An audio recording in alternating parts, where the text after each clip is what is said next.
te rejoindre, d'activer le micro. Voilà. Très bien. Donc, bienvenue dans cette deuxième partie de cette matinée consacrée aux troubles bipolaires et aux droits de l'homme. Donc, après cette première partie consacrée à la présentation du dispositif des CDSP, à une présentation philosophique autour de la liberté et de la dignité, puis la présentation de Blandine de son expérience multiple de l'hospitalisation sans consentement. Nous allons aborder désormais les alternatives possibles aux soins sans consentement avec de nouveaux conférenciers. Nous allons commencer donc par Yann et Jennifer. Donc Yann et Jennifer représentent l'association ESPER, qui est une association récente et composée de pères aidants professionnels. Puis nous entendrons ensuite Frédéric Mougeot, qui nous parlera de sa réflexion sur les directives anticipées. Et nous conclurons à nouveau par un témoignage, celui de Monique cette fois. Voilà, nous cédons la parole à Yann et Jennifer. Et Yann, vous allez pouvoir utiliser le partage d'écran. Merci.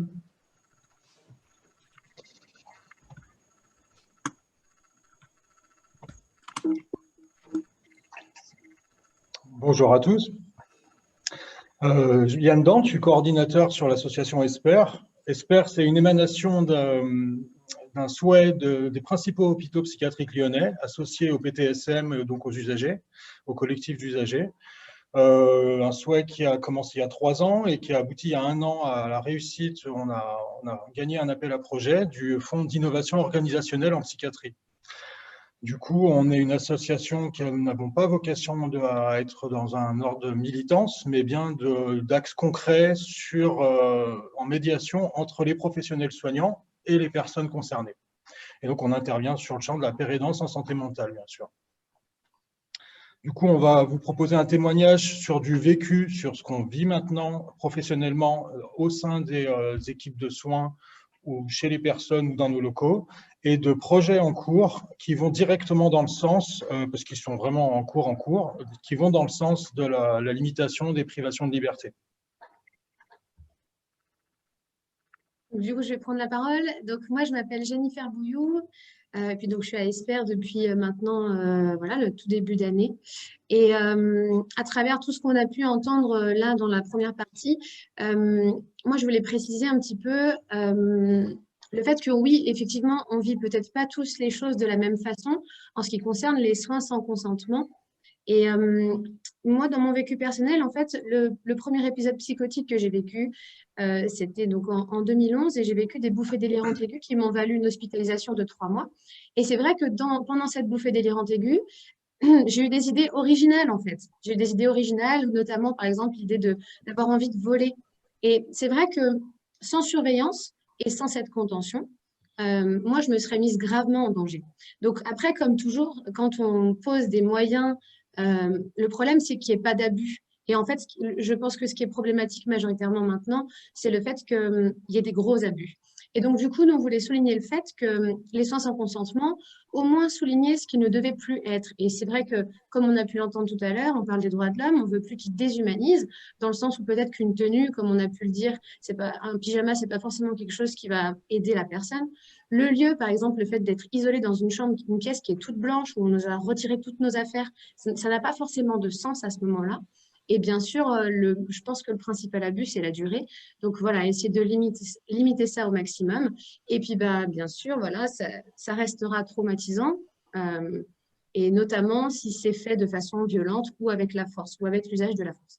Et donc, du coup, ce qu'on aimerait, c'est que les choses changent parce qu'il y a trop d'abus et surtout qu'on utilise ces moyens de contention sans se préoccuper des conséquences psychiques.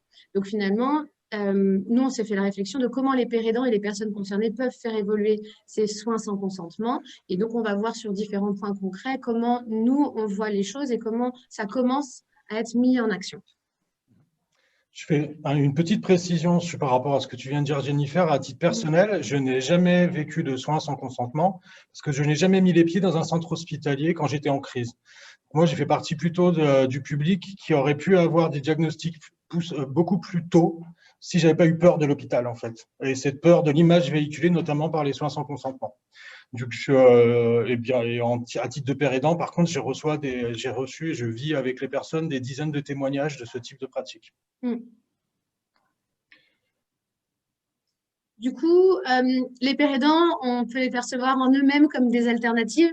Ça peut être l'idée justement dans l'objectif numéro 1, d'apporter un humain, parce que finalement, alors oui, j'ai entendu aussi ce qu'a dit Monsieur Doussin ce matin, enfin un peu plus tôt, quand il a dit qu'il manquait de personnel, mais que finalement c'était peut-être une fausse excuse. En tout cas, apporter un père aidant directement dans les équipes, qui puisse être là avec la personne au moment où elle est admise, même dans les urgences, et ben ça peut lui permettre à cette personne concernée d'être comprise et comprise par quelqu'un qui a elle-même traversé les mêmes difficultés. Et même pour le proche, ça peut être d'un soutien indispensable. Et l'objectif numéro 2, ce serait d'accompagner et d'expliquer. Et donc, ça serait aider la personne elle-même à comprendre ce qui se passe et appréhender la situation pour elle-même et pour son proche.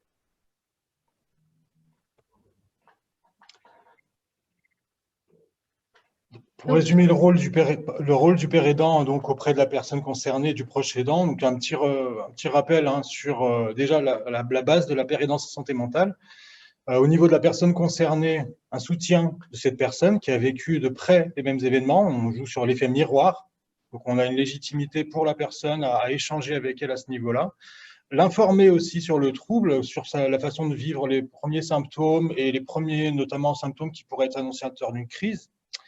Parce que pareil, vécu de l'intérieur ou sur des choses très proches. Et lui expliquer, incarner donc en soi, en nous-mêmes, et expliquer clairement, donner des notions d'espoir, d'où le nom de notre association, sur le fait qu'un rétablissement est possible. C'est-à-dire que même si on traverse des crises, on n'est pas condamné à en traverser toute notre vie. Et que c'est plus que possible, parce que c'est même statistiquement prouvé. C'est-à-dire que c'est pas juste une exception, le rétablissement. Et donc, du côté du proche aidant, le père aidant peut avoir un rôle justement, bien sûr, de relayer l'espoir, puisque on est quelque part nous-mêmes en train de vivre le rétablissement. Donc, on est un petit peu la preuve que ça existe, en tout cas que ça peut s'imaginer. Bien sûr, pouvoir peut-être apporter des conseils aux proches dans ce qui nous-mêmes a pu nous aider à nous en sortir. Bien sûr, il y a aussi les informer sur toutes les associations qui existent, les associations d'aide aux aidants, enfin l'UNAFAM, et puis il y en existe beaucoup en fait. Et puis finalement, pourquoi pas proposer d'être un peu de traduire les décisions qui sont prises par l'équipe médicale à ce moment-là et quel peut être l'intérêt pour la personne concernée. Voilà, que le proche puisse comprendre pourquoi on fait ces choses-là, pourquoi on a pris ces décisions-là.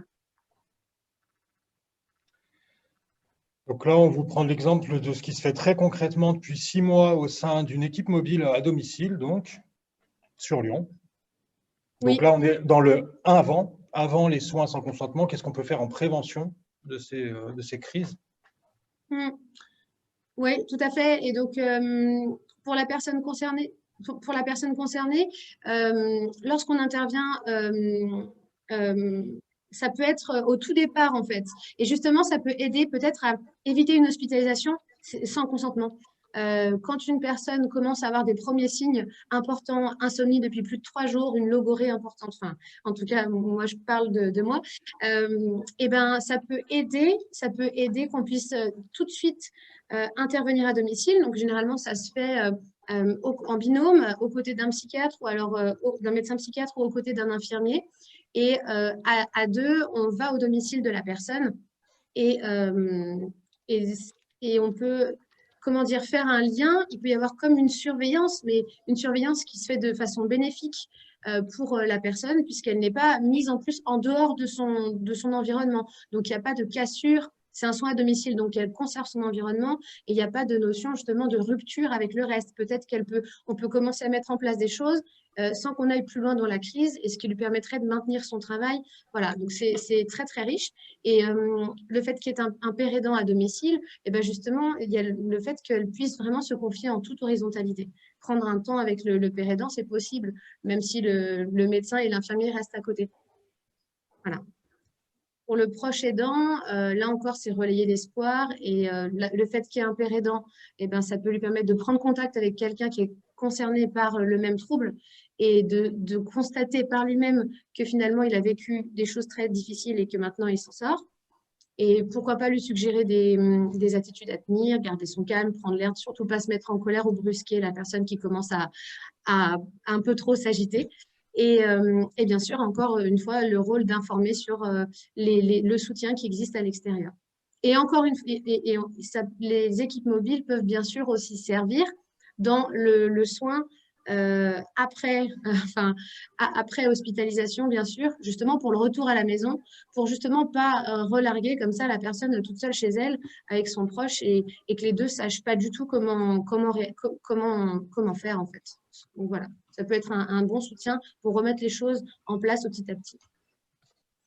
Donc là aussi, ça a été abordé ce matin dans les préconisations, hein, Mm. individualisation des soins au plus proche de la personne, quoi, et présence de père aidant. Et du coup, pour dire que ça commence à se faire, sur Lyon, il y a 6 équipes mobiles, je crois, qui vont se déployer à terme dans les 2 ans. Du coup, là, il y a la première 2 qui ont commencé depuis 1 an ou 2.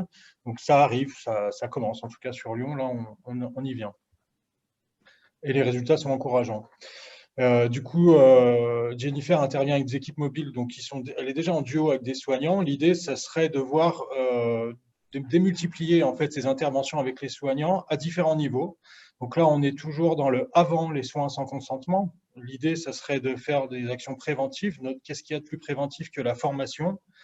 Donc, a été décidé avec le centre hospitalier du Vinatier d'intégrer des pairs à hauteur d'une demi-journée quand même. Donc, ce n'est pas une intégration de 10 minutes où on assurerait des cours en entier sur la réduction des pratiques de contention et d'isolement. Donc, la conception de ces cours et tout ça va se faire avec des personnes concernées, en équipe et avec les soignants. Et ça aboutira d'ici à 3-4 mois au début de ces cours sur 7 à 8 séances par an. Pour 2021 aussi, on attaque des groupes de travail qui sont déjà en place, mais on va mettre une autre perspective encore à cette réflexion commune sur la remise en compte des pratiques, voilà, réétudier tout ça et remettre à plat les pratiques, toujours bien sûr sur les soins sans consentement et privation de liberté.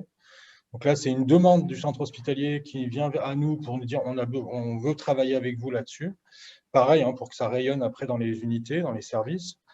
En 2021, pareil, un comité soignant père aidant là, qui va avoir comme visée le déploiement de notre équipe dans les admissions aux urgences. Donc, tu as commencé à l'aborder tout à l'heure, Jennifer.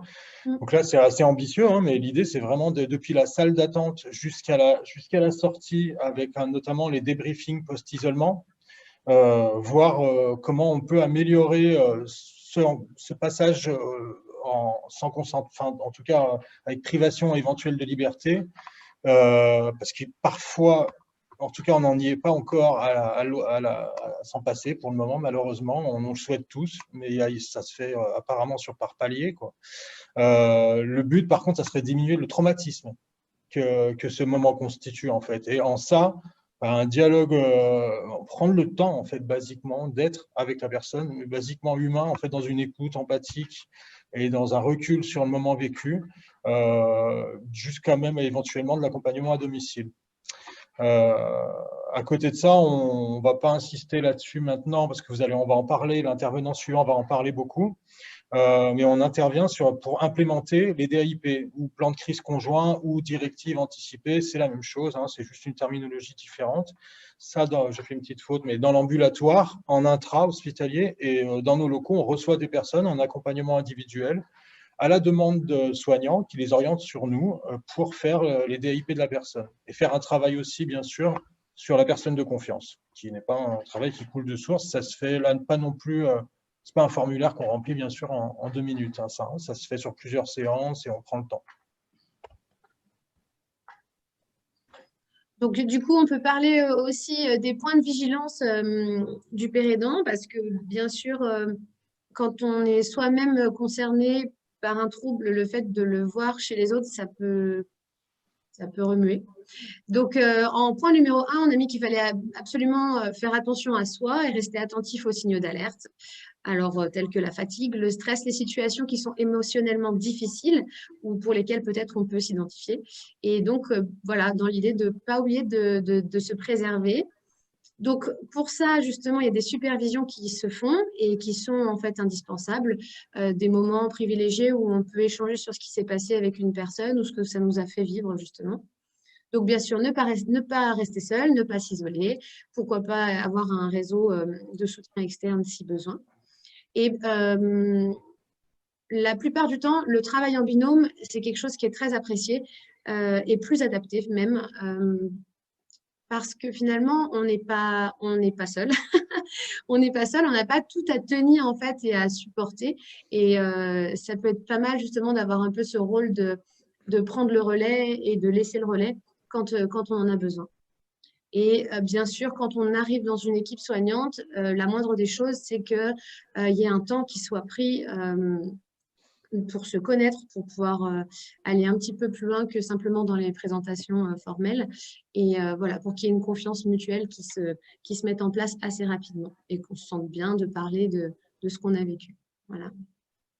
Du coup, l'association, dans cet esprit-là, par rapport au dernier point, fait systématiquement une sensibilisation à la paire aidance et à ce que ça veut dire de travailler avec un père aidant. Parce que la plupart des équipes sont un peu paumées pour ça. C'est nouveau, on en a entendu parler vite fait aux infos ou sur des sites spécialisés, mais voilà, on connaît mal. Du coup, l'idée, c'est quand même de bien débroussailler le terrain, pardonnez-moi l'expression, quand on arrive, on ne balance pas comme ça des pères aidants. L'idée, c'est de prendre le temps d'installer tranquillement l'équipe là-dedans, quitte à ce que ça prenne plusieurs semaines, plusieurs mois, mais de faire les choses bien.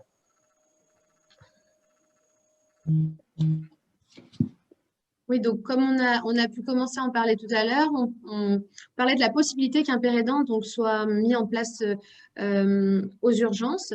Et il y a un groupe de travail qui est en place d'ailleurs actuellement sur le Vinatier pour ce sujet-là.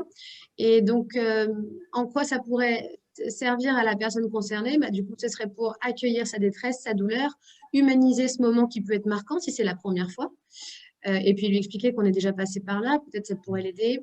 Le fait qu'il y ait un père aidant aux urgences, ça humanise l'hospitalisation. Ça montre en tout cas le degré d'ouverture de l'hôpital. Et ça peut être très rassurant.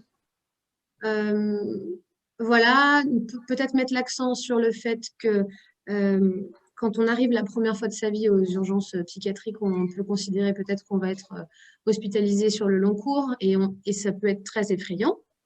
Et du coup, simplement expliquer que c'est passager. La plupart du temps, on s'en va, après on sort.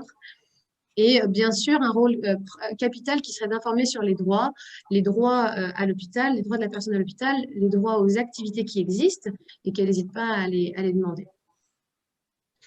Pour le proche aidant, là aussi, il y a un rôle important. Hein. Mais pareil, c'est à l'état de chantier en ce moment là-dessus, mais on a de fortes attentes là-dessus. L'idée, ce serait de rassurer, toujours rassurer, parce que ça coule de source, mais c'est très important, enfin, on pense, sur le caractère passager. Pas d'enfermement, informer sur le rôle de la personne de confiance, à savoir que le proche aidant ne sera pas forcément la personne de confiance, bien sûr, hein, mais qui peut aider à connecter avec cette personne, ou il peut, elle ou il, s'affirmer comme personne de confiance, s'il a vu ça avant la crise avec la personne. Et pareil, expliciter, prendre le temps d'expliquer les décisions médicales, faire interface avec les soignants pour que ce fameux « on n'a pas le temps » en fait devienne « on prend le temps ». C'est-à-dire d'y aller en tempérant les éventuels emportements c'est quand vous allez me consacrer du temps. Du coup, d'essayer d'y aller en douceur là-dessus, mais doucement mais sûrement, d'être présent là-dessus. Les salons d'apaisement, en fait, c'est un travail sur lequel on a attaqué il y a un mois. Il va aboutir courant 2021 au niveau du centre hospitalier du Vinatier. Du coup, on s'est intéressé à ça un peu comme une solution majeure pour arrêter les chambres d'isolement. Du coup, il va être testé très bientôt, là. Donc, l'objectif au niveau de la personne concernée, favoriser la contenance psychique avec une porte qui reste ouverte. Donc, toujours cette notion de contenance, parce que ça revient souvent dans les témoignages de post-crise et tout. J'avais vraiment besoin d'être contenu, quoi, parce que pour moi, l'univers extérieur m'agressait. Des salons de petite taille 15-20 mètres carrés, qui offre en soi la contenance en question, des équipements adaptés aussi, couverture lestée, fauteuil de relaxation, des poufs, quelque chose dans la rondeur, éclairage adapté, tamisé, coloré, ça peut presque paraître pays des bisounours quand on le lit, mais c'est vraiment ce qui est en train de se faire. Et là, pareil, musique avec instruments de musique et tout ça. C'est des initiatives qui ont déjà été prises dans plusieurs centres hospitaliers, qui ont montré des résultats assez bluffants. Donc pareil, faut pas désespérer, ça commence à se monter, ces choses-là, et à arriver très concrètement sur le terrain.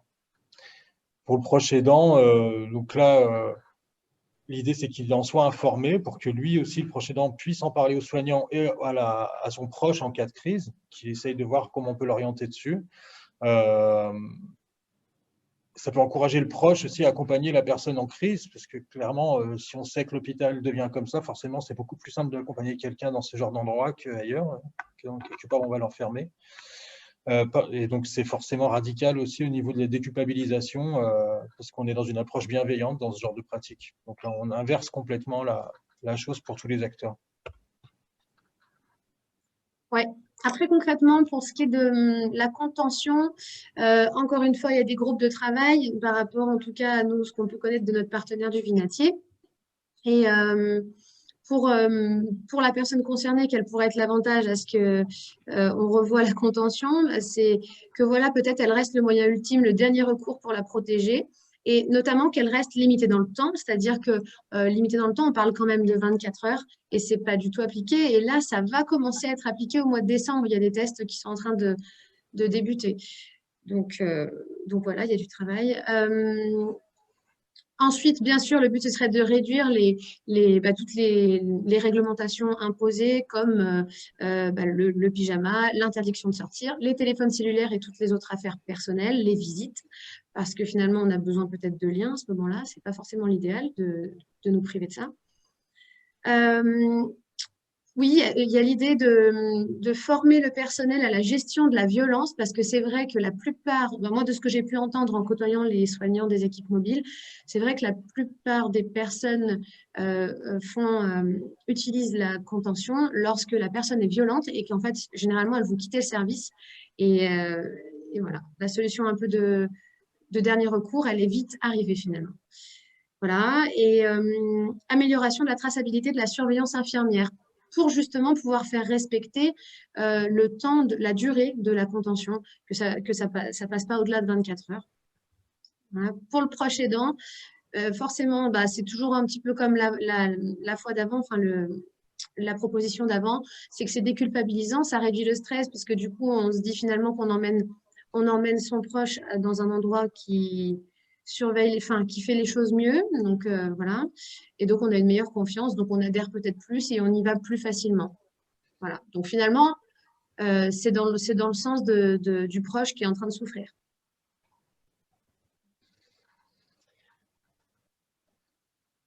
Les accompagnements, ça a déjà été mis en place. On n'intervient pas forcément pour le moment spécifiquement après, par orientation, par adressage des soignants, mais ça arrive parfois et on va mettre en place très progressivement, là, dans les semaines à venir et les mois à venir, de manière plus systématique, des adressages post-crise. Et du coup, ces accompagnements, pour la personne concernée, déjà, il y a tout basiquement la question de s'adresser à des pairs qui la comprennent.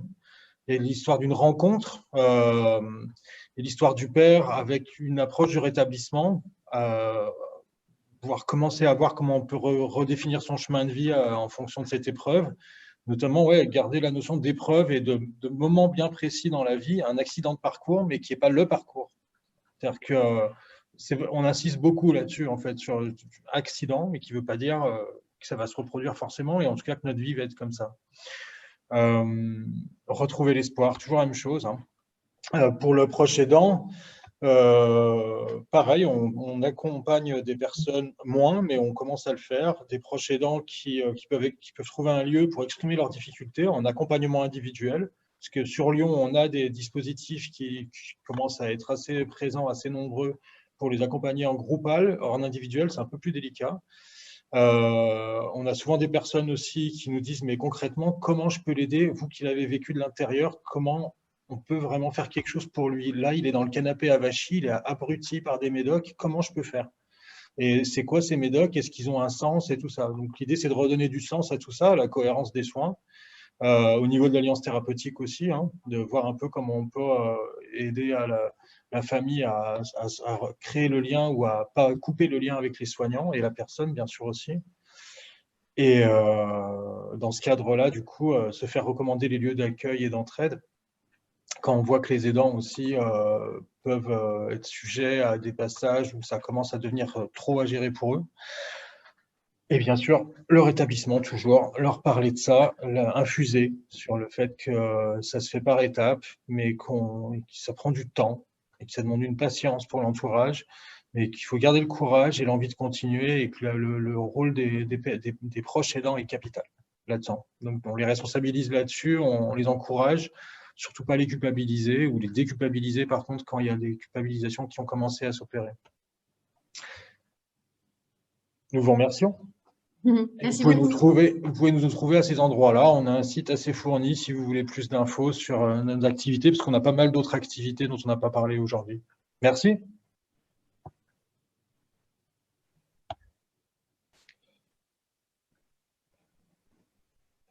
Merci Yann et Jennifer, merci beaucoup de cette approche innovante, décomplexée, rafraîchissante qui fait du bien. Je trouve que vous apportez une approche un peu déstigmatisante du soin dont nous avons besoin, dont ont besoin les personnes qui sont dans la souffrance. Je n'ai pas beaucoup présenté votre association, je vous prie de nous en excuser, mais je suis heureux aussi de votre présence parce qu'elle reflète que Argos n'est pas, c'est une association nationale, mais ce n'est pas une association parisienne. Donc, vous nous apportez un peu du climat du Lyonnais. Frédéric va poursuivre sur ce climat. Il y a beaucoup de choses très, très intéressantes dans ce que vous avez dit. Le salon d'apaisement, bien sûr, la supervision, le proche aidant. Voilà, on va poursuivre. Pardon, Eliane, je te laisse la parole. Moi, je voulais vous remercier, Eliane et Jennifer, parce que vous êtes vraiment une bouffée de fraîcheur là-dedans et une bouffée d'espoir pour l'avenir. Vous êtes l'avenir, de toute évidence. D'abord, vous êtes jeune, et puis il est évident que c'est là qu'on doit aller, et vous comblez exactement tous les trous qu'on a cités dans la première partie et qu'on va continuer à citer. Et puis, alors, je dois dire que quand on a cherché à remplir cette deuxième partie, c'est-à-dire quelles alternatives aux soins sans consentement, moi, il ne m'est venu qu'une seule idée, c'était les directives anticipées psychiatriques dont va nous parler maintenant Frédéric Mougeot. Donc, Frédéric, vous allez vous présenter vous-même, j'imagine, hein? Ça va être plus facile, comme ça je ne dirai pas de bêtises à votre sujet. Voilà, alors maintenant Frédéric va nous parler des directives anticipées psychiatriques. Voilà, dans un contexte qui est celui d'un travail universitaire, si j'ose dire, à la base. Hein. À vous, Frédéric. Tout à fait, merci beaucoup. Bonjour à toutes et à tous. Merci aussi pour les présentations qui m'ont précédé et qui me mettent la pression.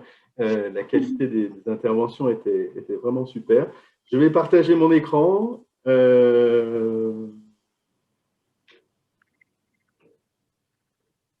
Et me mettre en diaporama. Alors, bonjour à toutes et à tous. Je suis très heureux de participer à cette journée mondiale des troubles bipolaires, en cette journée internationale des droits de l'homme, et de parler d'un outil auquel je crois, dans le cadre d'un travail académique, bien sûr, une recherche, dans laquelle je vais cette présentation, mais aussi d'un outil auquel je crois en tant que personne, les directives anticipées incitatives en psychiatrie ou les directives anticipées en psychiatrie. Je remercie chaleureusement les organisateurs de cette journée de m'avoir sollicité et de m'avoir accompagné dans la préparation de cette intervention. Alors, pour me présenter, je suis Frédéric Mougeot. Je suis chargé de recherche à l'espace IREIS, membre du Centre Max Weber. Je suis sociologue et je travaille depuis une dizaine d'années sur les questions de santé et plus particulièrement de psychiatrie et de santé mentale.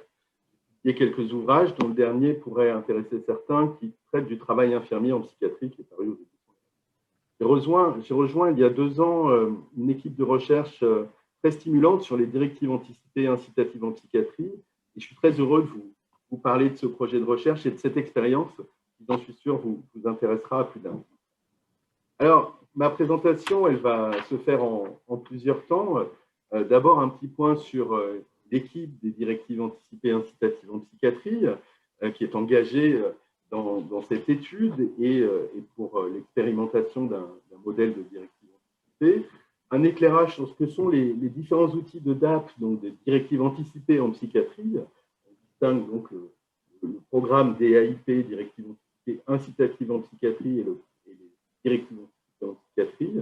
Un focus sur les apports des directives anticipées, et puis quelques résultats, même s'il est encore un petit peu trop tôt pour donner les résultats définitifs, mais quelques résultats qui sont prometteurs. Et enfin, un temps de discussion et d'échange. Alors, l'étude directive anticipée incitative en psychiatrie est dirigée par Aurélie Tinland, donc, qui est une psychiatre marseillaise de la PHM, à Marseille, et qui porte sur l'expérimentation d'un modèle de directive anticipée en psychiatrie sur 3 sites, les sites de Paris, de Lyon et de Marseille. C'est une enquête nationale, multisite, dans laquelle 400 personnes ont été incluses dans l'étude, dont la moitié a pu rédiger ces directives anticipées, et on teste sur chaque site ce modèle-là. Sur chaque site, les personnes sont adressées par un psychiatre. Vous voyez à Lyon, Nicolas Franck, à Marseille, donc Aurélie Tinland notamment, et sont suivies pendant 1 an par un enquêteur ou une enquêtrice.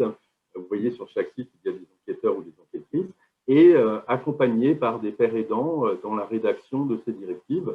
Alors j'ajoute qu'à Lyon, effectivement, aujourd'hui, maintenant que le programme touche à sa fin, c'est l'association Esper qui participe de cet accompagnement à la rédaction, en plus du programme. Alors ce dispositif de recherche, il a plusieurs objectifs. D'abord, mesurer les effets qualitatifs et quantitatifs des directives anticipées incitatives en psychiatrie, notamment en termes de diminution de recours à la contrainte, donc savoir si les directives anticipées permettent de diminuer le recours à la contrainte. Évaluer les apports de la mobilisation des pairs aidants dans l'accompagnement à la rédaction des directives anticipées, et comprendre la manière dont les directives s'inscrivent dans la biographie des personnes concernées et comment, de leur côté, les professionnels de la santé peuvent s'en saisir.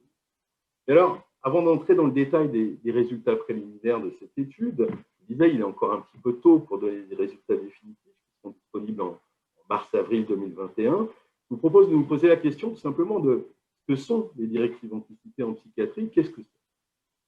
Vous le savez, certaines pathologies psychiatriques peuvent entraîner des fluctuations du discernement. On en a beaucoup parlé ce matin. Si la crise survient, bien souvent, et que le discernement est altéré, bien souvent, ce sont l'entourage et les professionnels de santé, de services de psychiatrie, qui vont décider à la place des personnes concernées et de la personne en crise. C'est problématique, et c'est pour anticiper ces moments et améliorer le respect des choix des personnes concernées que différents dispositifs de directives anticipées ont vu le jour. Ils ont vu le jour à partir des années 80, notamment sous la plume de Thomas Saz, qui était une personne engagée dans le mouvement de l'antipsychiatrie, qui a eu l'idée finalement d'étendre au domaine de la psychiatrie quelque chose qui se faisait pour la fin de vie, c'est-à-dire rédiger un document qui permette d'anticiper les conditions d'une prise en charge. Les directives anticipées, elles prennent la forme d'un document rempli par la personne concernée quand elle est en capacité de prendre des décisions. Elles définissent par avance une conduite à tenir par l'entourage et pour les professionnels de santé au cas où la personne ne soit plus en mesure de décider.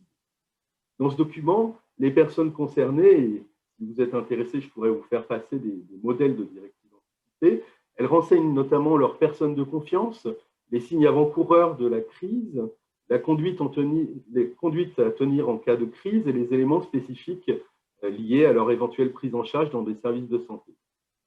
Elles ont vocation à être partagées avec l'entourage et avec les professionnels de santé. Elles entendent renforcer la parole des usagers des services de santé mentale et de psychiatrie et être un outil au service de leur rétablissement. Alors, quels sont les apports des directives anticipées aujourd'hui? Les directives anticipées, elles sont d'abord mobilisées dans tout un tas de pays, notamment dans des pays anglo-saxons comme les États-Unis, les Royaumes-Unis, l'Australie, la Nouvelle-Zélande, mais aussi dans d'autres pays européens comme la Suisse ou l'Allemagne, et plus récemment un peu plus loin en Inde. Les directives anticipées, elles prennent des formes différentes. On a parlé de plans de crise conjoints, de directives anticipées. Elles diffèrent notamment sur l'implication des personnes qui vont aider à accompagner à leur rédaction. Les directives anticipées en psychiatrie, telles qu'on les défend, sont accompagnées par des pairs aidants. Les plans de crise conjoints sont bien souvent accompagnés par des professionnels de santé, et on le verra un petit peu plus loin, cela peut poser des problèmes dans l'authenticité des documents construits. Le modèle que l'on défend est bien sûr accompagné par des pairs. Alors, les études, il y a eu déjà des études sur les directives anticipées dans la littérature internationale, montrent qu'il y a des résultats qui sont prometteurs, et notamment en termes, je le disais, de diminution du recours à la contrainte et à la contention et à l'hospitalisation sous contrainte. On observe une réduction de 25% des hospitalisations sous contrainte pour les patients qui ont rédigé leurs directives anticipées par rapport à ceux qui ne les auraient pas rédigées et qui auraient poursuivi leurs soins habituels. Au-delà de ce critère central qu'on a repris dans notre étude de la diminution des hospitalisations sous contrainte, l'analyse des résultats et des bénéfices des directives anticipées met en évidence une amélioration de l'autonomisation et de l'autodétermination des usagers. On repère aussi que la sensibilité des usagers à la maladie et à ses traitements est renforcée, une meilleure compréhension du trouble et d'appropriation des symptômes, et une meilleure alliance entre soignants et usagers. Parmi les différents résultats qui existent dans la littérature, on voit que finalement les directives anticipées qui fonctionnent le mieux sont celles qui sont les plus intensives, c'est-à-dire celles qui sont facilitées, accompagnées et qui sont partagées avec l'entourage et les professionnels de santé. Alors, quelques résultats qualitatifs, puisque j'étais en charge du volet qualitatif de cette étude et que les résultats quantitatifs ne sont pas encore disponibles. Un premier résultat, c'est de s'engager dans une démarche qui soit plus partenariale entre usagers et professionnels de santé.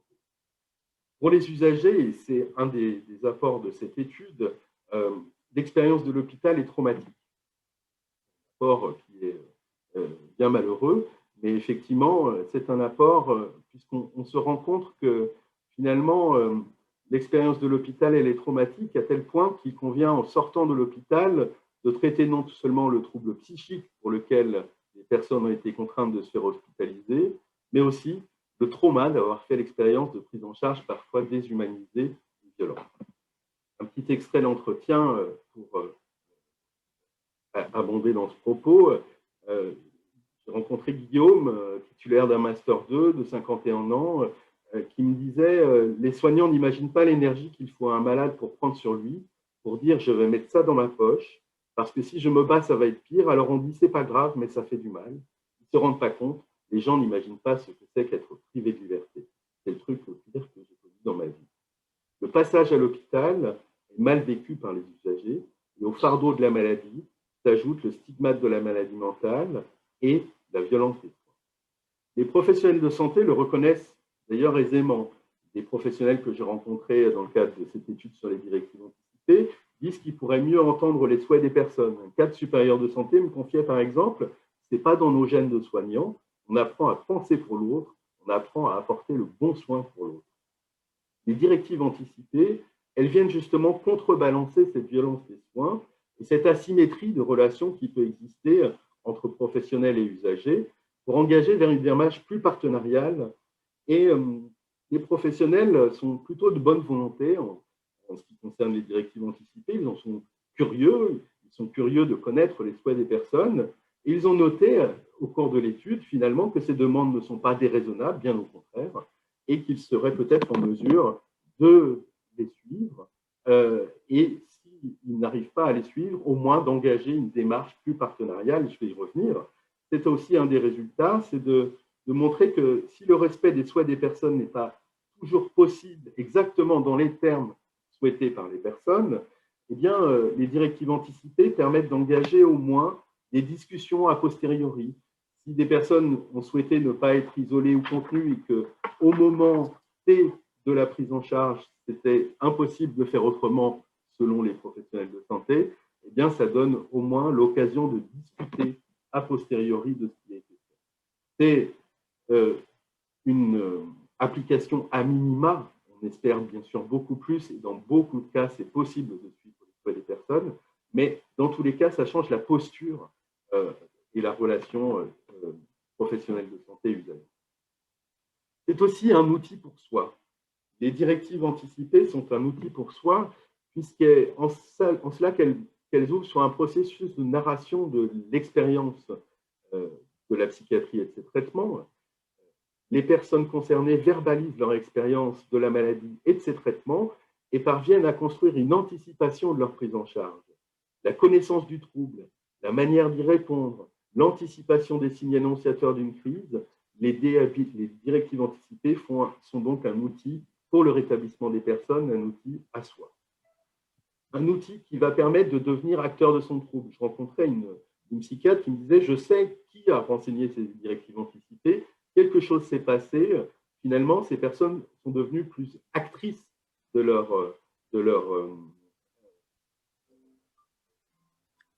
prise en charge. » C'était une psychiatre qui parlait. Et finalement, on a vu quelque chose bouger en elle. On y reviendra tout à l'heure.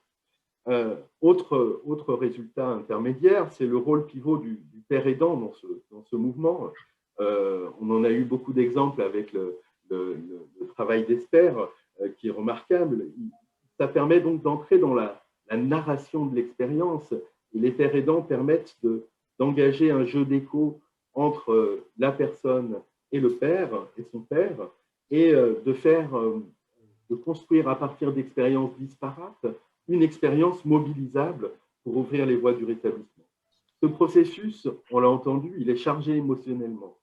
La place du père aidant est au cœur du dispositif et doit pouvoir gérer ces aspects émotionnels et permettre de construire, à partir de ces matériaux qui est chargé émotionnellement, une réflexion sur les manières de s'y prendre avec les symptômes, le trouble et avec les services de santé. J'ai rencontré un père aidant qui me disait « Il y a certaines personnes avec qui j'ai vraiment établi un lien de confiance. Le fait d'avoir quelqu'un, ça aide. Je suis passé par ça aussi. Il y a quand même un lien qui se crée. On me dit souvent, je n'ai pas du tout ce lien avec mon psy. Je n'arrive pas à être aussi ouvert avec mon psy. Il s'en fout. Il m'expédie, fait l'ordonnance et puis il passe à quelqu'un d'autre. » Le père aidant permet justement de pallier cette asymétrie et cette parfois incompréhension qui peut résider entre le professionnel de santé et l'usager, et d'inscrire la personne dans une véritable relation de confiance. On connaît les relations entre usagers et psychiatres, on sait la difficulté, notamment à l'hôpital, d'avoir une forme d'authenticité dans la relation et dans les propos appliqués. Donc, le rôle du père aidant est absolument central et pivot dans l'accompagnement à la rédaction des directives. Alors, en conclusion, les directives anticipées font aujourd'hui partie des outils au service du rétablissement des usagers de la psychiatrie et de la santé mentale. C'est un outil pour soi, on l'a vu, mais c'est aussi un outil qui engage les autres, les professionnels de santé, les proches. Les directives anticipées ont des effets quantifiables, la diminution des hospitalisations sous contrainte, le renforcement du pouvoir d'agir, l'amélioration des alliances thérapeutiques, mais aussi des effets inestimables en ce qu'ils permettent de construire une expérience intime de la maladie et de ses traitements, mobilisables par d'autres pour améliorer les prises en charge.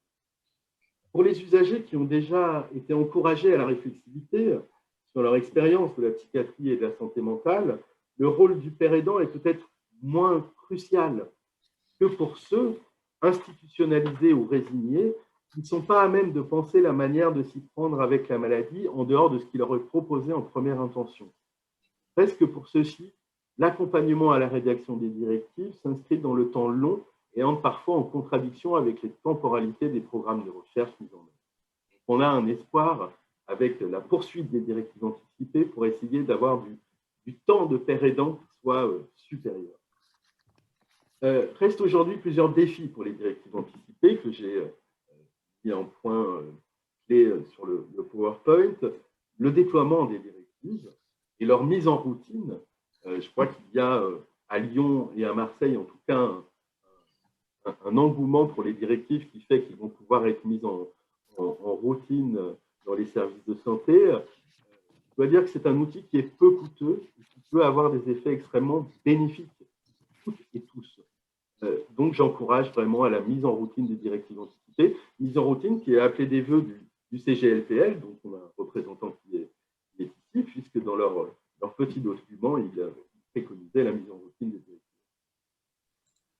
Un accompagnement par les pères aidants, je crois que c'est quelque chose qu'il faut absolument défendre aujourd'hui, à l'heure où il y a plusieurs modèles qui sont en concurrence de directives anticipées, notamment la question des plans de crise conjoints.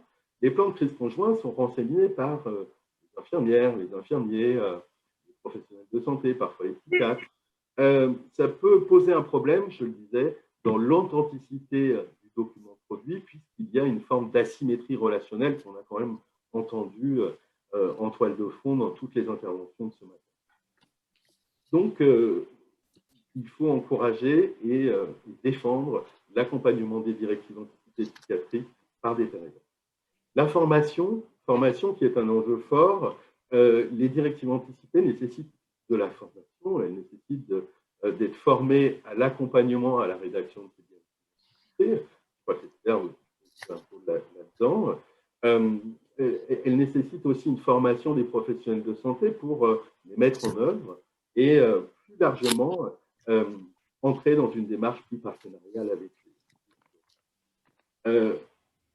La question de l'appropriation, c'est quelque chose qui doit être dans le viseur de la recherche pour les prochaines années, c'est-à-dire comment les professionnels s'approprient ce type de document et comment, il me semble que tout cela mériterait des analyses plus poussées.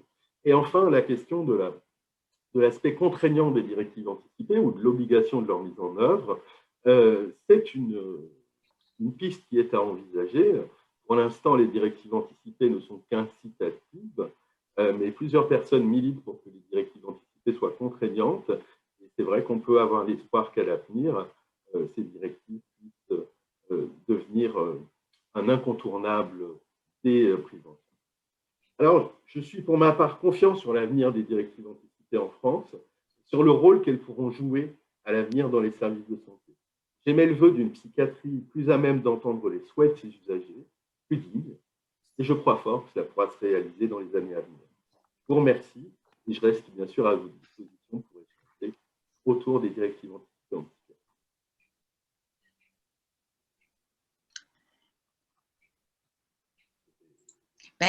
On vous remercie, Frédéric. Est-ce que vous pouvez retirer le diaporama, s'il vous plaît? Merci. Merci Frédéric, je suis très contente d'avoir enfin entendu parler des directives anticipées psychiatriques parce que les autres, bien sûr, elles étaient connues et elles n'ont pas bonne réputation, elles ne sont pas plus faites d'ailleurs, je crois, que les autres. Bon, merci beaucoup. Et alors, peut-être, je vais donner tout de suite la parole à Monique si elle a résolu ses soucis de réseau parce qu'il paraît qu'il neige là où elle est. Que l'on peut dire, peut-être, Eliane, c'est qu'on est un peu dans le parallélisme des formes sur ces deux tables rondes, c'est-à-dire oui, que nous allons donner la parole en troisième donc à une bénévole d'Argos qui va témoigner de son expérience personnelle. Donc, on est absolument ravis des interventions de Yann, Jennifer et Frédéric. Et on a pensé utile, nécessaire aussi de replacer encore une fois le patient au centre. Aujourd'hui, c'est une journée patient. On aura peut-être une journée proche un autre jour. Donc, Eliane, je te laisse lancer avec Monique. Oui, alors, où est-elle, Monique? Elle est là? Je suis là. Bon, il est chez toi, je crois. Donc, en fait, Monique, c'est la première personne qui m'ait parlé des directives anticipées. Et quand elle m'a raconté ça, pour moi qui suis proche, ça a été quelque chose d'assez miraculeux d'apprendre que ça existait.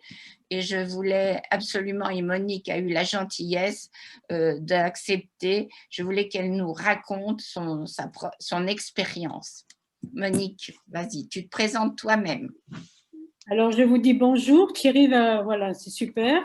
J'espère que vous allez m'entendre. C'est pas très long, mais je suis en Lozère et il neige depuis cette nuit, donc par moment, le réseau est instable. Vous m'entendez bien là? Oui. Bon. Oui, oui, c'est top. Je m'appelle Monique, je suis retraitée depuis 2015. J'ai été mariée pendant 22 ans. J'ai un fils et une petite fille. J'ai travaillé 43 ans à l'Institut Gustave Roussy, d'abord comme diététicienne, mais l'ambiance de travail en équipe était trop stressante, je ne supportais pas. Puis, j'étais graphiste suite à une reconversion pour raison médicale et j'ai adoré cette fonction pour sa créativité et son indépendance. J'étais diagnostiquée bipolaire type 1 à l'âge de 25 ans et mise sous lithium. Diapo suivante. Thierry, pourquoi un plan d'action de crise? Au printemps 2015, j'ai fait une crise maniaque suite à une accumulation de traumatismes. Le décès de mon mari, avec qui j'avais connu 20 ans de stabilisation, mon départ à la retraite 3 mois après, et la fin de la vie de ma mère durant cette même période. J'ai été rejetée par une partie de ma famille, mes 2 frères, leurs conjointes et leurs enfants, à la suite de cette crise. Ma réputation auprès d'entourage a été altérée. Cette famille, qui s'est trouvée pour la première fois confrontée aux manifestations du trouble, a eu très peur, voire honte. Moi aussi d'ailleurs, mais ce n'était pas la première fois. Mon frère aîné, plus d'1 an après cette rupture, m'a envoyé un mail me disant qu'il reprendrait des relations apaisées si je signais un contrat.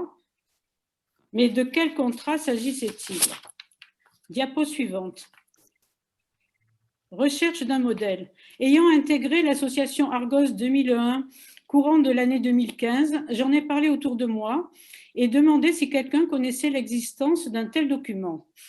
Mon amie Inès, bénévole à Argos, qui m'avait accueillie et soutenue, m'a informé que le docteur Christian Gay préconisait un plan d'action. Elle m'a procuré un modèle de ce document. Je souffrais tellement des retombées de cette phase maniaque. Ce document allait me permettre de retrouver ma famille, d'obtenir le pardon de mon petit frère pour mes paroles et mes attitudes blessantes. Alors, je me suis penchée sur le modèle de ce plan d'action.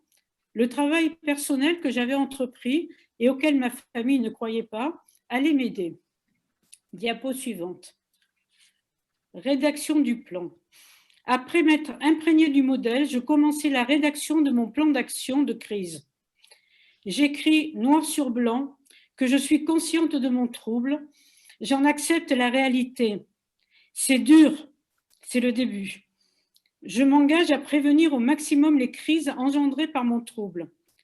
L'expérience acquise au cours de mes crises précédentes, les conseils médicaux, mes échanges avec mes pairs, mes lectures me permettent d'établir une liste de principes fondamentaux. Voici les facteurs qui vont favoriser ma stabilisation.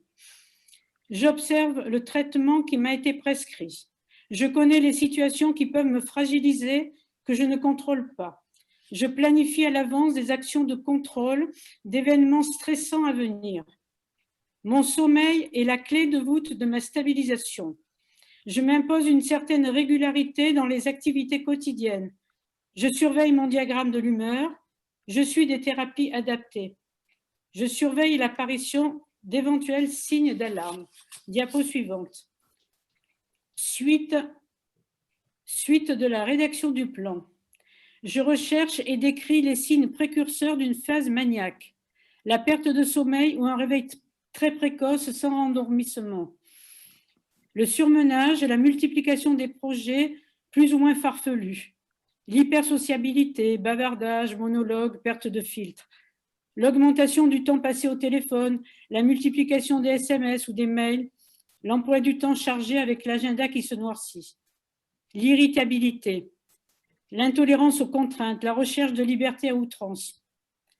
Je recherche également et décris les signes de la récidive dépressive, les troubles du sommeil, la tristesse, la perte d'intérêt, l'anxiété, une fatigue exacerbée le matin et non améliorée par le repos, des troubles de l'appétit. Je demande à 4 personnes d'être mes personnes de confiance. Elles acceptent. Ce sont un patient et un proche qui connaissent bien le trouble et 2 autres relations affectueuses juste pour me faire plaisir. Je fournis à ces 4 personnes de confiance un exemplaire du plan et leurs coordonnées respectives. Je note les mesures immédiates à prendre. Au tout premier signe de récidive, je réagis, j'en parle à mes personnes de confiance, je les écoute pour réduire la crise. Je reviens rapidement dans mon cadre de vie si j'en suis éloignée. Je ou nous contactons mon psychiatre, ses coordonnées sont notées. Je me présente à sa consultation ou bien je me rends aux urgences générales de mon CHU, ouvertes 7 jours sur 7 et 24 heures sur 24. Je note aussi mes directives anticipées en cas d'hospitalisation, privilégier le dialogue, le calme à des traitements lourds, l'hôpital de jour de préférence. Par ailleurs, je dois effectuer une mise à jour pour certains points. Diapo suivante. 4 ans après, ce plan est joint à mon dossier au CHU où je suis suivie. J'ai envoyé ce plan à ma famille en juin 2016 et n'ai reçu aucun commentaire. Ce plan rédigé en toute lucidité ainsi qu'une vigilance de tous les jours, la participation aux activités de bénévolat au sein de l'association Argos 2001 et bien d'autres choses, psychothérapie, vie sociale, hygiène de vie, ont contribué à ma stabilisation et même à mon rétablissement. Je n'ai plus fait de crise depuis que j'ai rédigé ce plan en 2016. Je suis à présent acteur de mon trouble. En fait, ce plan est devenu un contrat entre moi et moi. Une partie de ma famille m'est revenue, pas ceux qui m'avaient demandé des garanties. Plus que ce plan, ma façon de vivre a permis aux personnes qui m'aimaient de me refaire confiance. Merci de votre attention.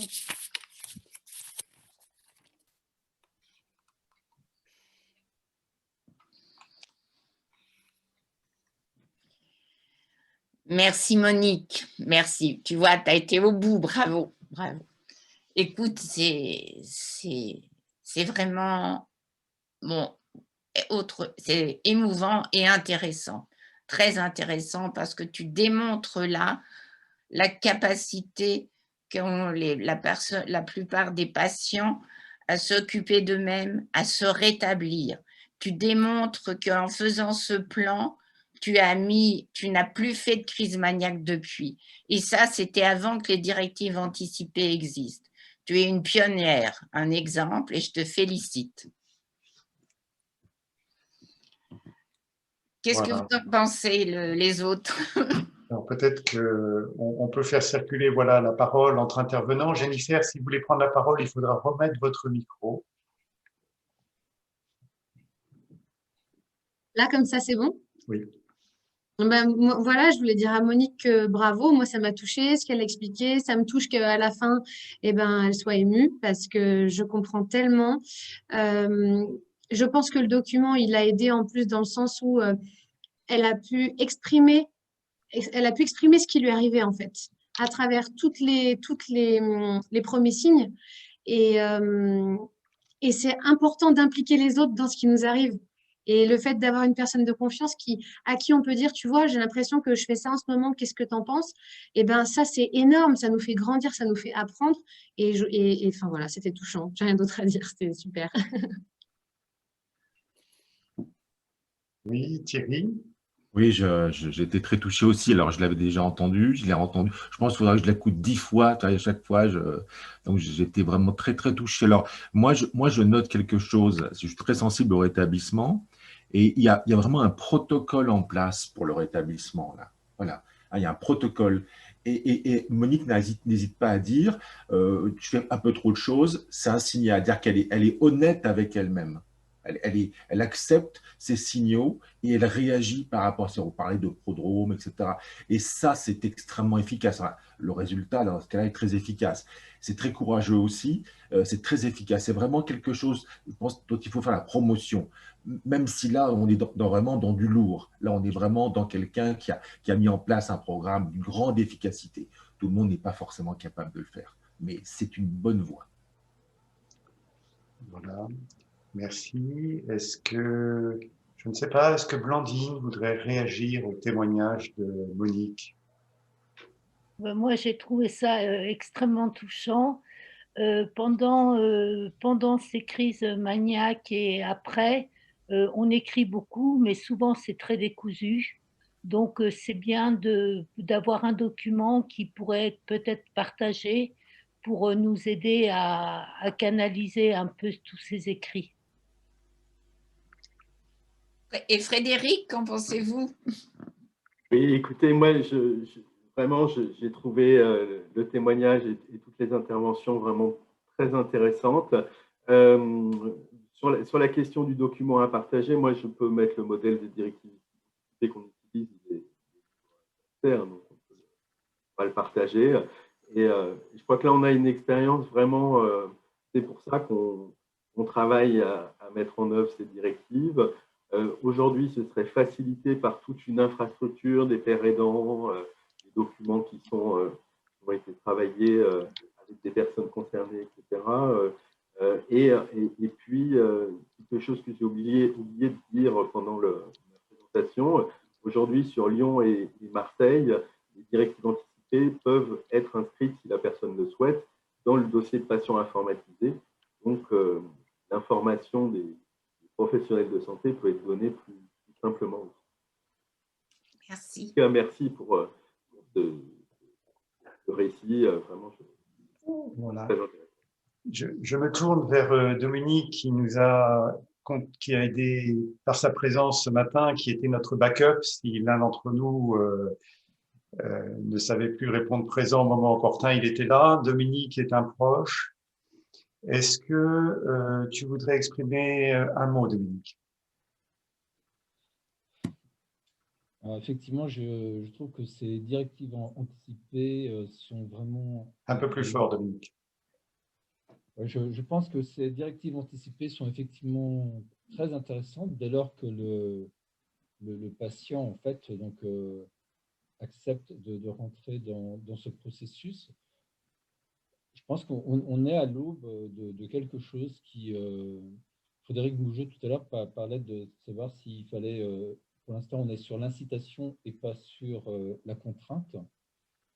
Le mot contrainte est un peu fort, mais en tout cas, je pense qu'effectivement, il y aura besoin dans les mois, les années qui viennent, d'accompagner les patients pour les amener effectivement à rentrer dans ces directives anticipées pour voir tout le bien en fait qui pourra en ressortir à l'occasion d'une prochaine crise.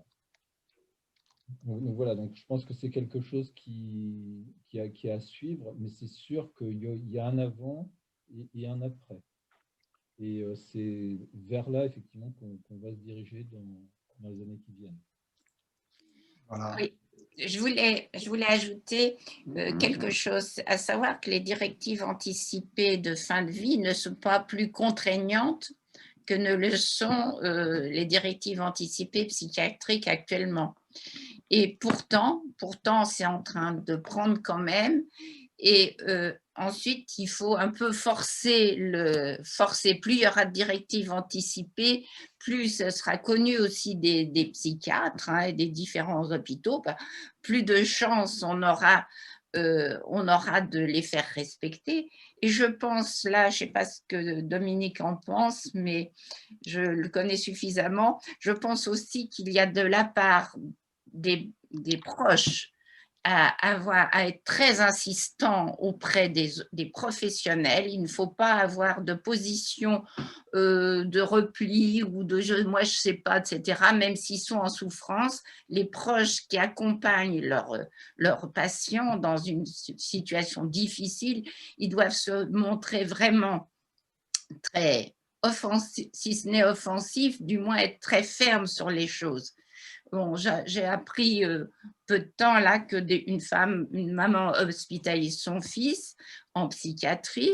Elle appelle le lendemain matin pour savoir comment s'est passée la nuit.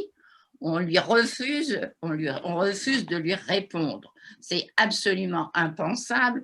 Vous n'auriez jamais ça dans un service de soins somatique, je veux dire. Vous appelez, vous hospitalisez en urgence quelqu'un pour un traumatisme quelconque, le lendemain, vous appelez pour savoir comment il est, on vous répond. C'est impensable, on ne vous donnera pas de détails, mais on vous répond. Donc, je veux dire, il faut quand même se montrer, je pense, qu'il faut avoir une attitude moins soumise. Bon, bien certes, on est en état de faiblesse, mais je pense qu'il faut être très, très percutant, enfin très offensif. Je pense qu'Elisabeth, là, qui m'écoute et sourit, doit penser la même chose que moi. Oui, je pense comme toi. Moi, je trouve, bon, d'abord, je trouve ces témoignages, moi, ça me remue parce que c'est vraiment cette philosophie concrète dont je parlais tout à l'heure. Les directives anticipées, c'est vraiment l'expression de la volonté légiférante, celle qui va être garante du respect de ma dignité. Après, il y a tout un pan, et je ne sais pas comment il faudrait l'aborder, que je pourrais grouper sous le nom de formation des psychiatres et des soignants en milieu psychiatrique. Oui. Là, c'est l'Everest, mais ce n'est pas ce qui va nous empêcher d'escalader. Je suis absolument d'accord avec toi. Il y a comme, je crois que Frédéric Mougeot disait, tout le monde le disait, ou Michel Doussin le disait aussi, il faut absolument éduquer, former les psychiatres à tout ça, quoi. Eliane, nous sommes bons dans la gestion des horaires, donc nous pouvons accueillir quelques questions qui viendraient de l'auditoire. Si les personnes veulent bien lever la main, il doit y avoir un bouton ou poser leurs questions par le fil du chat. Alors, excuse-moi, Patrice, on m'a demandé les références. Oui, Monique, c'est coupé. Alors, en attendant que Monique revienne, je vois des mains se lever. On va vous donner la parole. Ce que je vous demande, c'est d'être bref et de poser une question, non pas d'énoncer trop longuement une théorie, parce que il faut que chacun puisse s'exprimer. Voilà. Alors, Monsieur Pays, je vous donne la parole. Oui. Alors, votre micro. Voilà. Vous m'entendez là? Oui. Ma question est simple. J'ai pris connaissance de l'existence de votre association grâce à l'émission sur TV5. Et on parlait notamment de… Donc, c'était sur l'hôpital, sur la psychiatrie. Est-ce que le secret médical n'est pas un obstacle à l'intervention des pères aidants, des aidants, etc. Moi, je suis aidant de mon propre fils.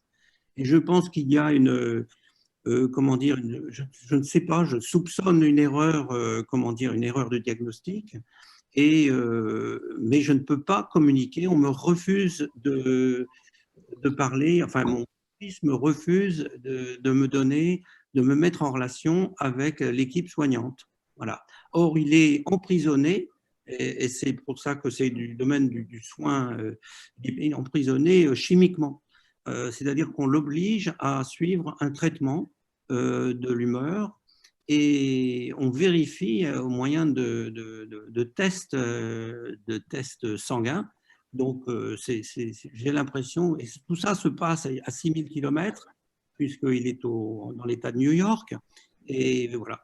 Donc, je voulais savoir si le secret médical invoqué par les psychiatres ne peut pas passer outre ou enfin négocier avec eux en vertu des conventions internationales, des droits de l'homme, etc.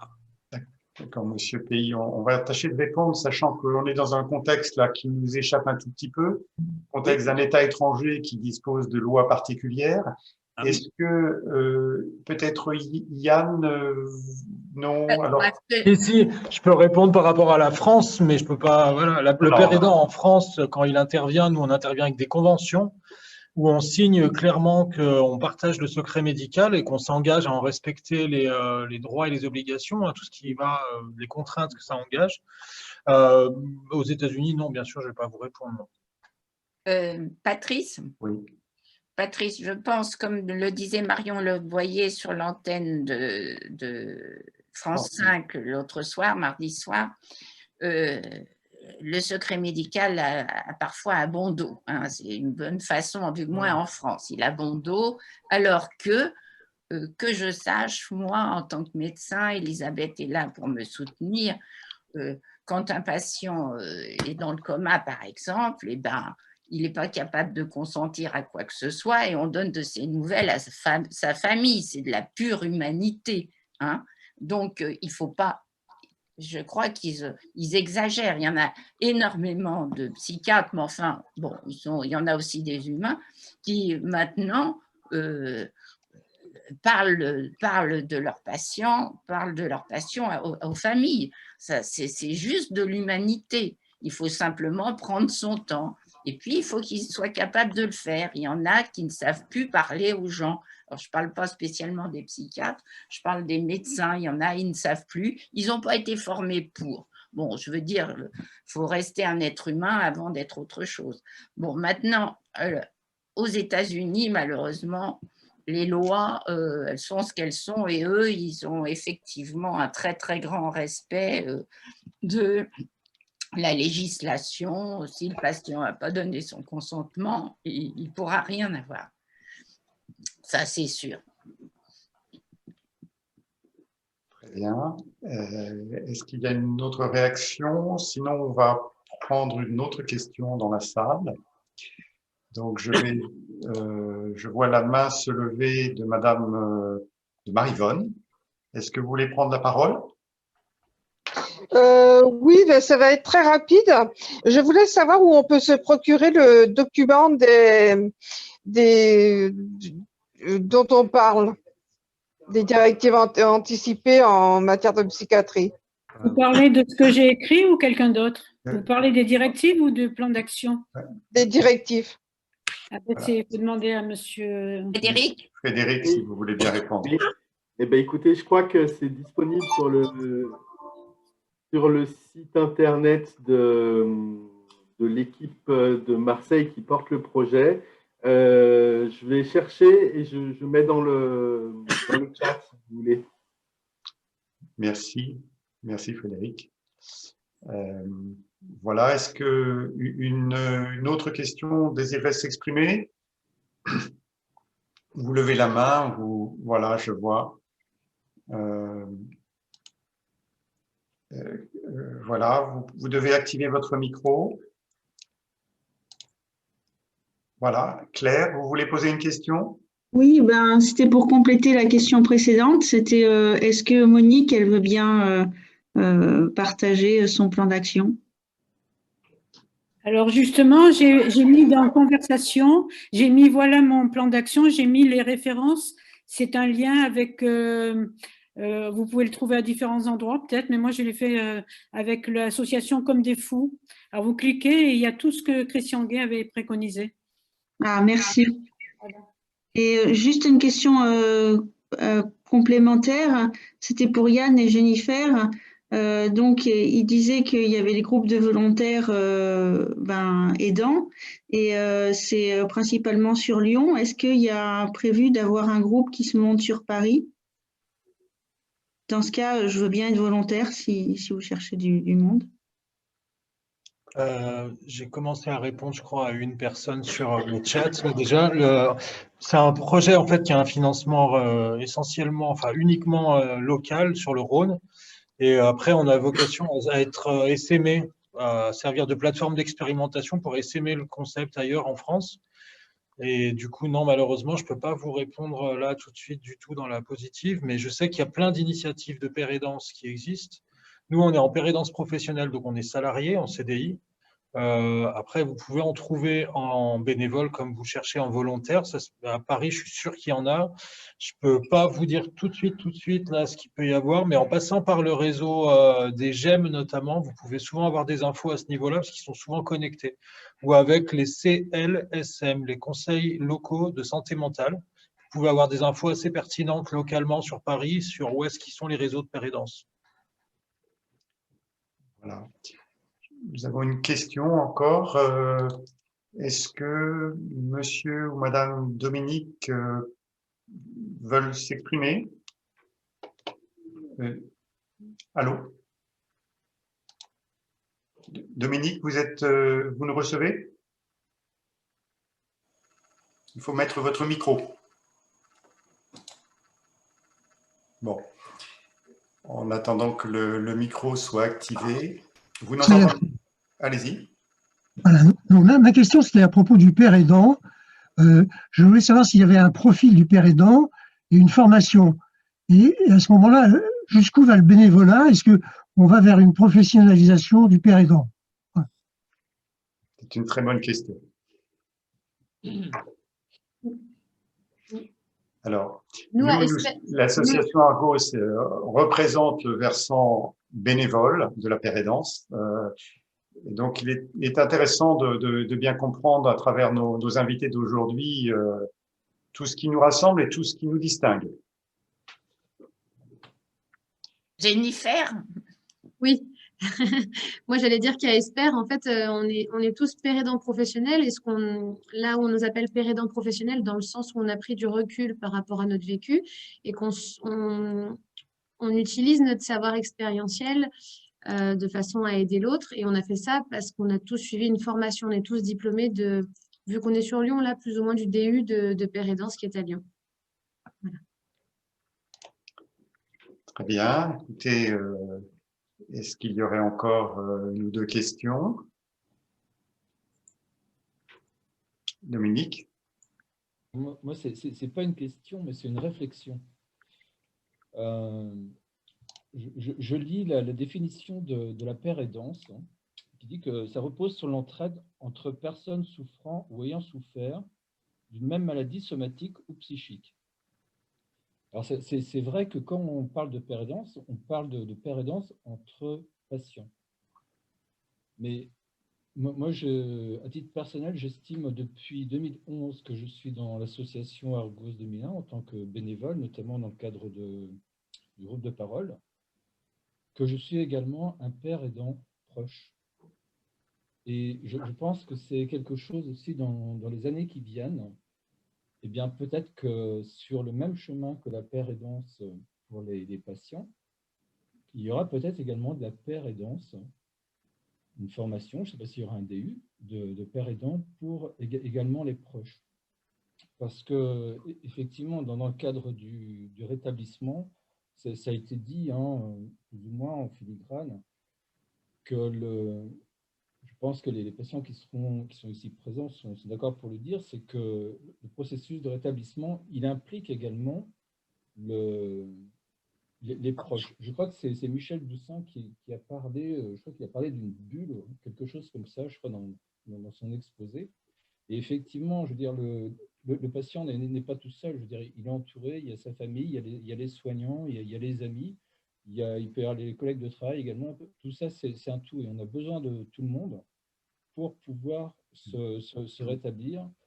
Et la parole des proches, effectivement, est très importante également. Peut-être qu'un jour, il y aura aussi des pères aidants proches dans les hôpitaux, comme aujourd'hui, donc il y a des salariés, maintenant, pères aidants patients. Enfin, en tout cas, c'est quelque chose que, à titre personnel, moi, j'appelle de mes voeux parce que ça me paraît très important avec 9 ans d'expérience, on va dire, avec mon fils. Et même bien au-delà dans ma famille, ça remonte à 30 ans en arrière. Et je pense qu'il se passe des choses, effectivement, ces dernières années très intéressantes. Peut-être également, et on ne le souligne pas non plus, mais c'est qu'un outil tel que celui qu'on utilise aujourd'hui participe également de ce rétablissement pour les patients et les proches, parce qu'on va pouvoir en fait beaucoup plus communiquer entre nous, entre patients, entre proches, mais également entre soignants. On voit bien aussi qu'au travers de l'association Argos 2001 depuis de nombreuses années, mais qu'on est en relation de confiance avec beaucoup de médecins psychiatres. Je pense en particulier au professeur Nicolas Franck, que l'on a fait venir récemment donc, à l'occasion de la sortie de son livre et de son étude sur la Covid-19. C'est grâce en fait à l'intervention de Nicolas Franck que j'avais fait venir il y a quelques années dans le cadre d'une conférence sur la remédiation cognitive. qui nous a mis en relation avec l'association ESPER. Donc, vous voyez, donc, quelque part, en fait, l'écosystème se développe. Et je pense que c'est une très bonne chose parce qu'il y a énormément d'attentes du côté des patients et également des proches.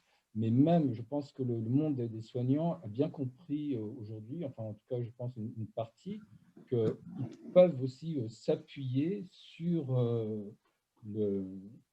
également les proches que nous sommes et les patients, comme le disait très bien Esper tout à l'heure. Donc, je pense que maintenant, dans des cours à l'université, en fac de médecine, la parole des patients, c'est peut-être plus tard les proches, pourra aussi être prise en compte.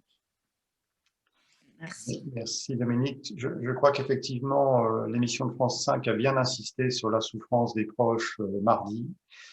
Les proches sont les premiers aidants, hein, comme on dit couramment, et ils ont toute leur place à prendre. On parle aussi, je crois, de pères aidants familiaux maintenant, c'est-à-dire une père aidance qui prendrait en charge non seulement le patient, mais son environnement, parce que quand une personne est malade, c'est le système familial qui est malade assez rapidement. Voilà. Est-ce que je me tourne vers Eliane? Nous sommes bien avancés maintenant dans cette journée. Est-ce que nous cherchons à lui donner une conclusion en remerciant chacun de nos invités? Je me tourne vers… Moi, je suis extrêmement satisfaite. Bon, c'est peut-être pas bien de le dire, mais je suis très contente parce que on a abordé là un sujet quand même très difficile, qui n'est pas très riant, hein, que nous avions choisi donc il y a plus d'un an, hein, c'était il y a plus d'un an, et que bon, qui devait avoir lieu le 30 mars, qui a été annulé, qui a été reporté, et qu'on a maintenu évidemment sous une forme rétrécie. La moitié du programme a été supprimée, on ne pouvait guère faire autrement. Mais on a vraiment, je pense, parlé à fond au moins de ce sujet complètement, et surtout on a beaucoup avancé. On a les pères aidants qui nous ont apporté. On a les témoignages là qui nous mettent vraiment dans le vif du sujet. On a maintenant plein de chantiers à mettre en route et à avancer. Et je pense qu'on va le faire avec l'aide de tout le monde. Voilà. Merci Eliane. Donc, nous arrivons au terme de cette journée. Je voudrais vraiment remercier au nom de toute l'association Argos, les personnes présentes, mais toutes les personnes que vous ne voyez pas, votre présence, votre participation à cette journée aujourd'hui. C'est un encouragement pour nous. Bien évidemment, tout ceci est enregistré sous format vidéo. Tout ceci sera accessible par tous, notamment grâce aux efforts déployés par Thierry. Thierry nous a énormément aidé sur la technique. Il avait une expérience antérieure dans son monde professionnel qu'il a su réactiver pour nous. Heureusement, c'est notre premier webinaire. C'est la première fois qu'on se lance dans cette opération à grande échelle avec vous et on espère en tirer tous les fruits dans les conférences à venir. Alors, nous n'avons pas pu traiter tout ce matin. Il reste des questions. Donc, ces questions, vous pouvez néanmoins nous les adresser. On va afficher au moment de se quitter une page qui va vous donner une adresse mail jmtb@argos2001.fr. Donc, n'hésitez pas à nous poser des questions. Nous sommes une petite association, une toute petite association avec des moyens limités. Nous n'avons qu'une secrétaire à mi-temps, de petits locaux qu'on ne peut même pas utiliser en ce moment. Mais on est vraiment ravis d'être avec vous et de poursuivre ce chemin avec vous. Voilà. Je ne sais pas si quelqu'un veut donner le mot de la fin. C'est toi, c'est parfait. Eh bien, nous vous disons au revoir, à une prochaine fois, à la Journée mondiale des troubles bipolaires 2021 qui, nous l'espérons, pourra se tenir le 30 mars et qui, normalement, devrait se tenir sur le thème de la déstigmatisation. Et j'en profite pour saluer nos amis de Fondamentale qui étaient là ce matin. Je pense à Madame Anne de Dame, je pense à Diane Aguiland, je pense à Diane Doré. On désire vraiment poursuivre le travail mené avec eux depuis plusieurs années. Cette année, c'était dans un format différent, un format plus court, ramassé. Je voudrais également remercier toute l'équipe qui est là depuis tant d'années, bien entendu, tout le travail accompli par Annie Labbé, par tous ceux qui sont là depuis longtemps, depuis plus longtemps que moi. Et nous espérons avec tous poursuivre ce chemin pour Argos, pour les patients et pour les proches.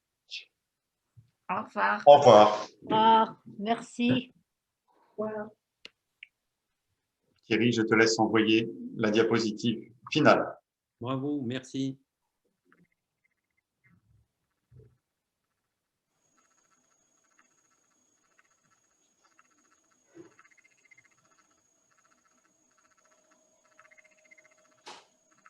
Il fallait envoyer le lien.